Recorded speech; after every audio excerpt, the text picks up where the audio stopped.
Hello and welcome. This is Grinding Meaning number 51, Resentment of Existence, a Discrete Tribe. This is something of great interest to me because there's a certain type of person out there, a slice of the population, that can really only sustain themselves at the expense of other people, essentially by projecting their own negative self-judgment onto other people and attacking them.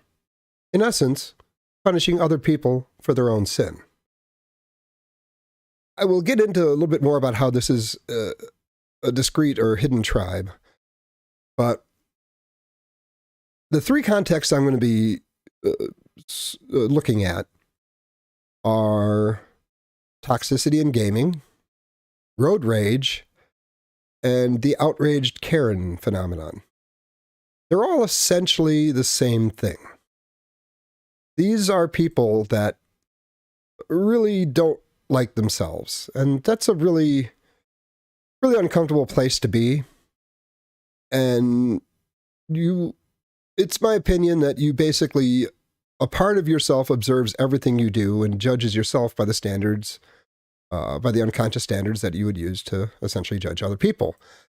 And when there's a gap between what you know you should be doing or not doing and what's actually happening, you could think of that as sin.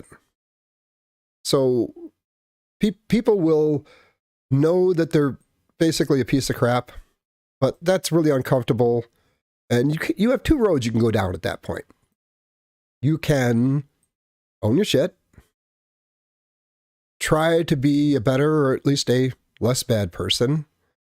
But that's really uncomfortable. Like owning your crap, that is a serious amount of psychic pain, you could call it.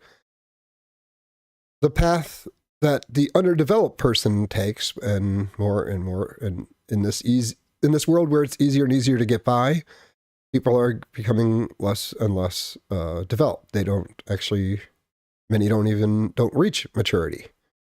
And this has always been the case. It's just becoming a more dominant feature in society.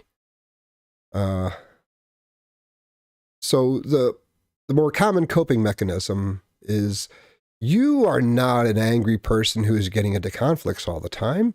You're a chill person. You're just, you're really just relaxed. There are just these jerks out there and you just got to straighten them out. I mean, it's kind of your civic duty that there are these jerks everywhere and they really need their comeuppance. And this is it's projection, but you can also look at it as a theory of mind fail. Theory of mind is where you understand that other people, well, it's basically, I don't know, to give an example, you kind of assume that other people are like you are, and typically this is pro-social and healthy. But when you are broken, dysfunctional, whatever, you tend to believe that other people are like you. And especially if you have all this negative self-judgment, which you could also call sin.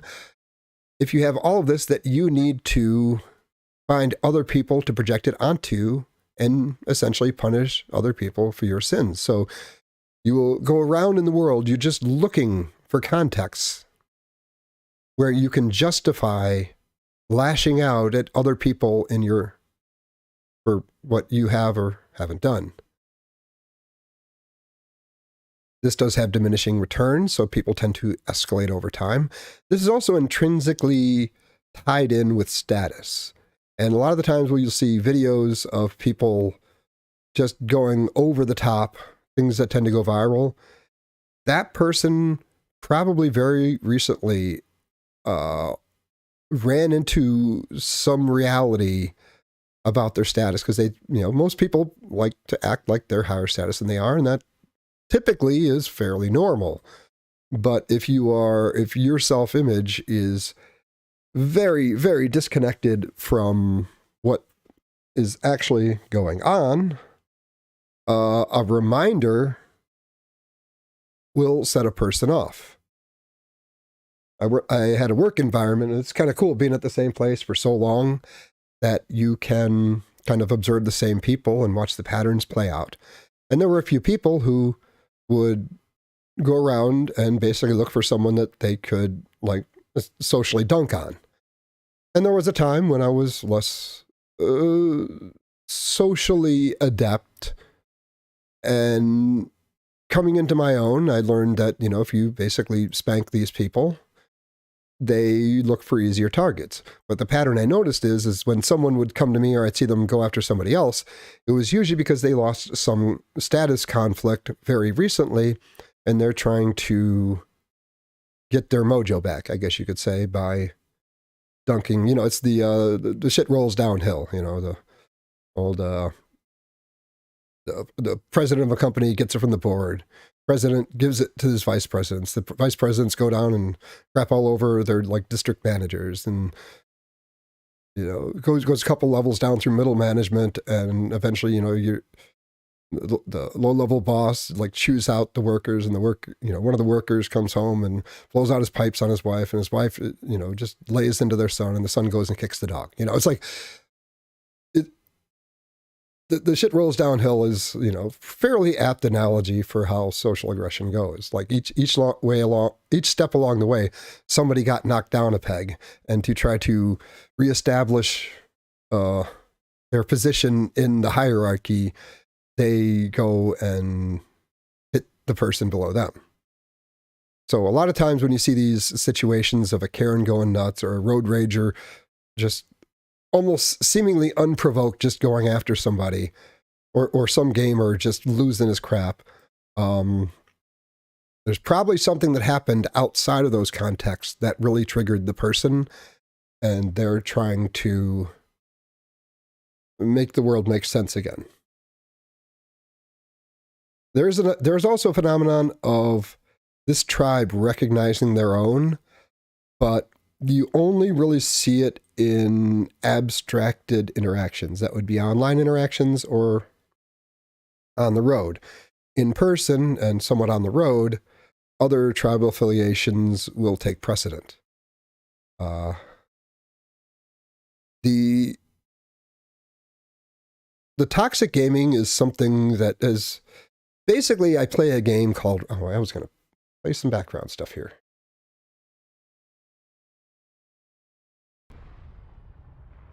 A Medusa solo that I did recently in the game called Elite Dangerous. You shouldn't be able to defeat them with the publicly available vendor multi-cannons, especially not in a medium ship, but I managed to pull it off. A little proud of that, but I figured I'd have something going in the background here. But that is not the game I'm discussing at the moment. The game I'm talking about is called Rocket League, and I am old. I am not that good at video games. My reflexes aren't great. My precision kind of sucks. And my 3D modeling of my environment, not so good. My situational awareness, not great.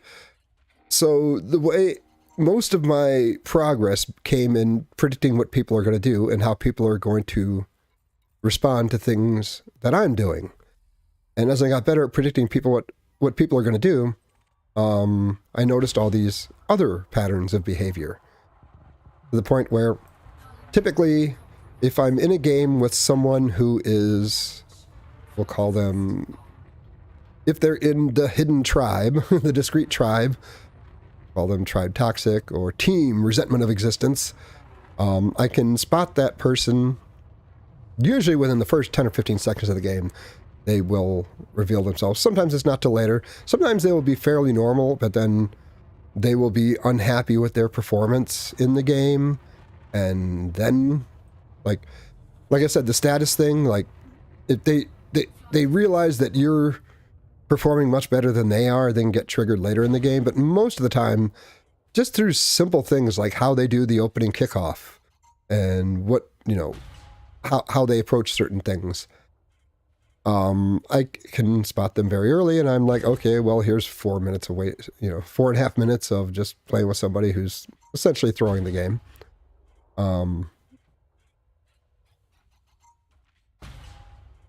And it's part of this mechanism of self-sabotage if you're unhappy with yourself, and this is another pattern that I noticed when I was trying to figure out, how to get better. This is before the game went free to play, and you weren't like 2 out of 3 people weren't playing in some kind of toxic way. I would notice that I could look at my matchmaking rating go up and down, and I actually saw a pattern between, like, I would see spikes, and then I eventually realized, oh, that's when I took care of this thing, or that's when I finally, took care of that thing. Like when I did something that, I took care of something that was bothering me, something I needed to do, but I'd been procrastinating on, or just accomplish something difficult. Things that made me like myself more, or at least dislike myself less, seemed to cause a spike in my performance. So a lot of the time, most of the time, people aren't playing to their full potential in a game. Most games, particularly Rocket League, it's because they are in a self-sabotage mode. They're unhappy with themselves, and they are unconsciously sabotaging their efforts.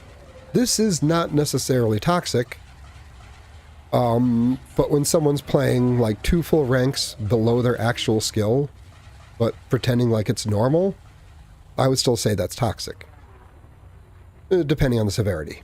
But beyond the self-sabotage, like a lot of times when someone, let's say they're not feeling well, or they have a headache or something like that, most of the time people don't want to drag other people down around them. So they will kind of, self-isolate just because they know that they're not going to be a fun person to be around. So they're going to spare the people around them dealing with them when they're like that. But beyond that, people can become so consumed with this sort of self-hatred that they don't make that distinction, and they don't care who gets affected around them. They're unhappy. If other people, misery loves company, and they're not really bothered by making other people miserable. And the third level of that would be where they are so unhappy, have so much basically self-hate, that they will target people, typically their teammate. And they are unhappy, so they need someone else to be unhappy. So they will come in, and this is typically unconscious, although it does occasionally manifest consciously. They will deliberately try to undermine their teammate while trying to raise their individual score as much as possible. Now, there's a lot of subtlety to this, because there are people that play in what I call a soloist mentality, where they're not throwing technically, but they play in such a way where they are very careful not to do anything that might benefit their teammate in situations where they have no options left but to pass the ball off. They will basically hand it off to the other team and leave their teammate in a weakened position to make sure they can even become so toxic in this way that they will not accept passes, because if they score after you pass to them, then you get points too, and they just can't risk that. So this soloist is sort of the first step on the way to being toxic, because their fundamental opponent in the game is their teammate. Now, as you get worse, they will essentially bail on shots. Just like go up like they're going to take the shot, and then just fling themselves off to the side and sort of make it look like they were trying to shoot, but show essentially, you in the ranks in Rocket League, you have bronze, silver, gold, platinum, diamond, champion, grand champion. And you will actually see people at a champion or a diamond level playing at a silver or gold level. There's an add-on in the game which will let you see, even when you're in casual matches, you can see people's competitive ranks. And you see somebody with a champion rank playing at a gold level. That's not, that is deliberate. Now, the fact that they may have deluded themselves to the degree that they are not letting themselves be aware of their own behavior, which is surprisingly common. I don't think a person's capacity for self-delusion makes them less morally culpable for their behavior. I care about what they're doing, not what they're saying, not the story they're telling themselves. I care about what they're actually doing. And if someone can get to a champion level and they're playing like they did like the second week they were playing the game, that's toxicity. So they are unhappy. See, that this is the status thing too, where they will try to undermine their teammate in any way they can, but they still want points, because if you have individual points from, goals, clears, centers, stuff like that, and somebody's like, hey, why are you throwing? It's like, well, I have more points than you, so I couldn't be throwing. It's like, yeah, you've scored all our goals, but you've also handed the other team all their goals. But you think you're ahead somehow. It's also like they probably, if they're getting outperformed by somebody, they will become upset. But a lot of times they just come in angry and they are just there to make someone else miserable. There's this thing called the Omega Wolf, which sounds awesome. It's really not. It means the bottom bitch. This is in the pack, this is the whipping boy of the pack. And for a lot of gamers, this is the role they occupy at home, at school, society, pretty much wherever they go. And if they can find one person that they can push below themselves, then they're not the Omega Wolf. And again, this is about self-hate, but it's about resentment of existence, and existence is a wide term, at least the way I'm using it. You could say that they have a problem with their own existence. On some level, they do not believe that they deserve to exist. And this gets redirected to where they will tear down whatever is around them that they can get away with tearing down. Because what restrains a lot of this behavior is consequences. This is why the same people that are road ragers, that are toxic gamers, that are raging Karens, they're not going to do this at their job, at the church, typically not around their friends. They have any. Won't do it around their family, because if you do it in those contexts, there are consequences. So they'll gravitate towards the situations without that are not likely to have consequences. Online gaming, on the road, and with strangers who didn't get your coffee warm enough or something. But it's really, now if you get into the political context, this gets a little bit more extreme, to where their resentment of existence means they want to tear down whatever structures are around them.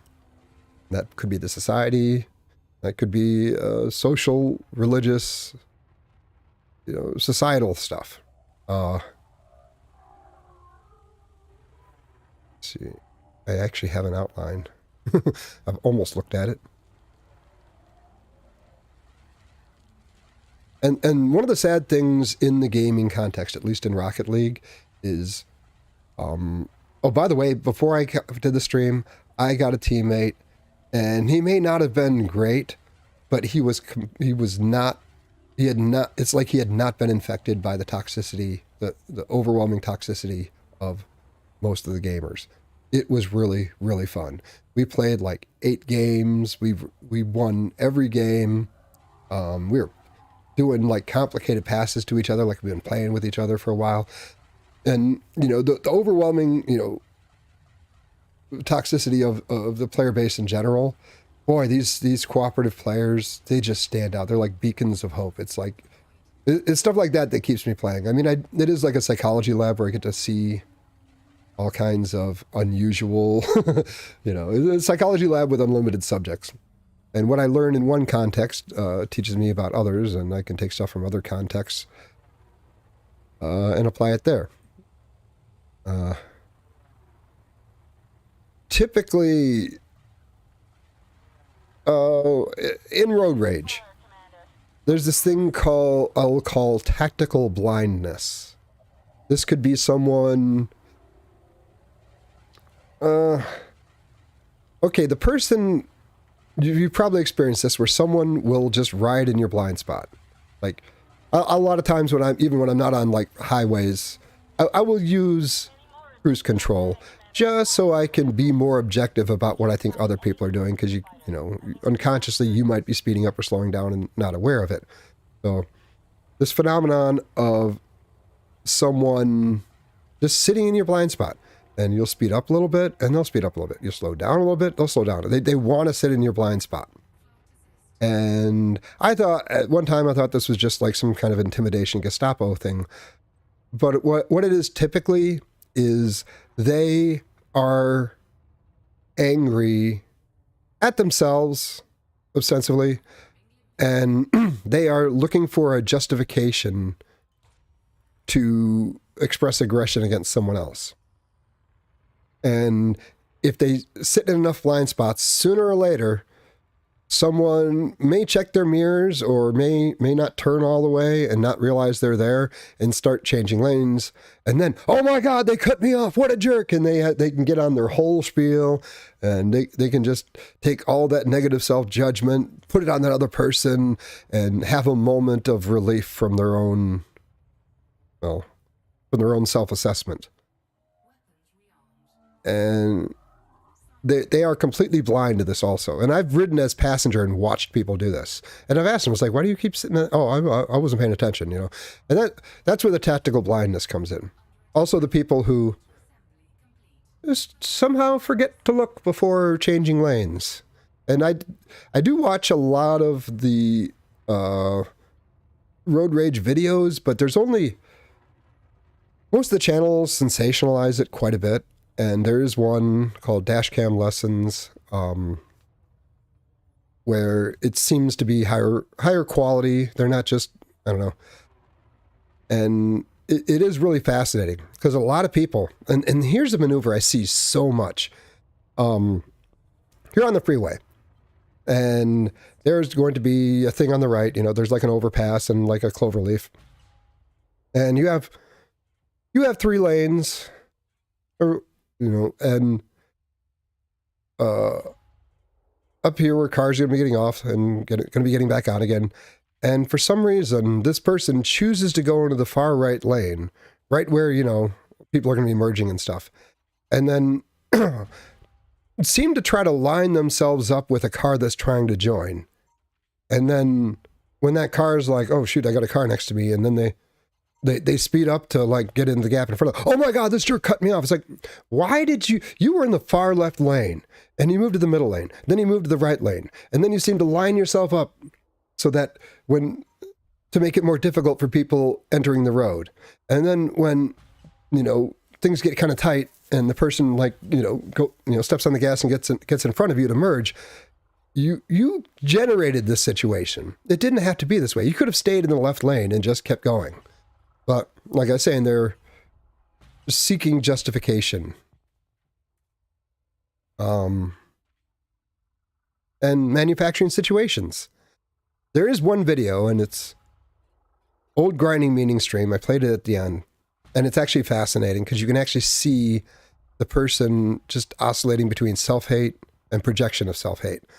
To where this looked like a kid, wasn't that experienced, was changing lanes more than he should and going faster than traffic. And it's like this mom and her kid's in the car, in a car seat in the back, and sees this. And you can kind of predict what he's going to do because you're like, okay, that car's in front of him and he's going to move over, and then that car's in front of him. And it's like she saw that eventually he'd be going into the left lane, and she just sped up to the point, you know, just basically hiding in his blind spot on the way up there so that she could get herself cut off. And then, oh my God, he cut me off. And then she steps on the gas, shoulder passes him right next to the median, gets in front of him, brake checks him. He doesn't respond in time. He hits her. And she's like, oh my God. And then he ends up, his car, they don't crash or anything, but they pull over and his car's in front of her. And she's like sitting there, like kind of realizing that, oh my God, I just caused this whole thing. You know, this didn't need to happen. Oh my God, I really messed up. And just like, oh, you know, just this spiral of like, oh my God, I fucked up. And when the guy gets out of the car to come to communicate, as soon as she sees him, She flips out on him, and she just starts just like all over him. Get him in your car. No, no, no, no, no. And then he's like, okay, and he gets back in his car. And as soon as he's out of sight, she goes back to like, oh my God, I can't believe it. And just like, and then he got out again, and she's back on him. And it's like, you could literally see her switching modes between negative self-judgment that like she's realizing that she messed up. And as soon as there's a target she can project that onto, she immediately shifts. That was fascinating. And with Karens, it's the same thing, you know. And Karen, I don't want. I feel sorry for any woman named Karen, because I'm sure there are plenty of super nice Karens out there, but that's just what the culture chose. And just like in the gaming context and in the road rage context, they will find or manufacture a situation to justify aggression. They will, and this is the most overt of the three forms I'm talking about here, because it actually requires face-to-face aggression. They will find a way to convince themselves that something is just so outrageously unjust, just unbelievable, that their aggression is the proper reaction.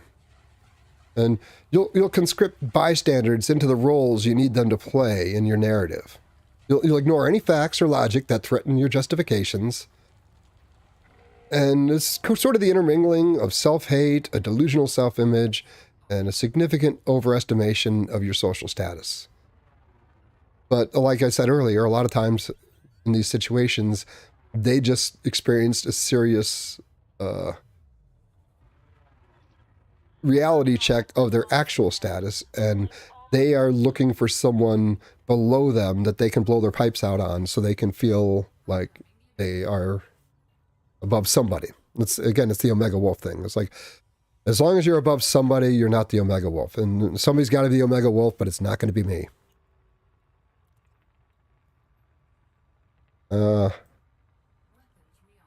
Certain ideologies seem designed to capture and exploit this discrete tribe. Now, some people just, they're not temperamentally or, I don't know, cognitively capable of being in a cult or being sucked into an ideology. See, there's a common misconception that people who get pulled into cults are dumb, but you actually need a certain level of social skill and prowess to exist in a cult. I've studied many of them, and what was interesting is people that are too dumb to take subtle cues and understand there's certain things you don't say out loud. If you don't have the sophistication to do that, you're not going to do well in a cult. You're supposed to be able to get the hint, understand what's supposed to be done without saying it out loud. And if you're sort of blunt or unsophisticated, you are not going to do well, and they will probably not want you there. Lacking a better term, I call this team resentment of existence. And they will unify in abstract context. Like I've seen this in Rocket League, where a person, let's say my teammate it is so obvious that this person is throwing, even like own goaling deliberately. But as soon as you point this out, there will be a person on the other team who will look at the situation and immediately side with the toxic person. Like, they understand that's their team. And you would see this in basically the young thieves in, well, various times in history, but particularly in the early Soviet Union, where they would form gangs and gang up on people, even in, Gulag. But the team resentment of existence, it appears, that you could say that they resent the existence of others, they resent the existence of social systems, or the resentment of existence of God or nature. But really, fundamentally, they resent their own existence.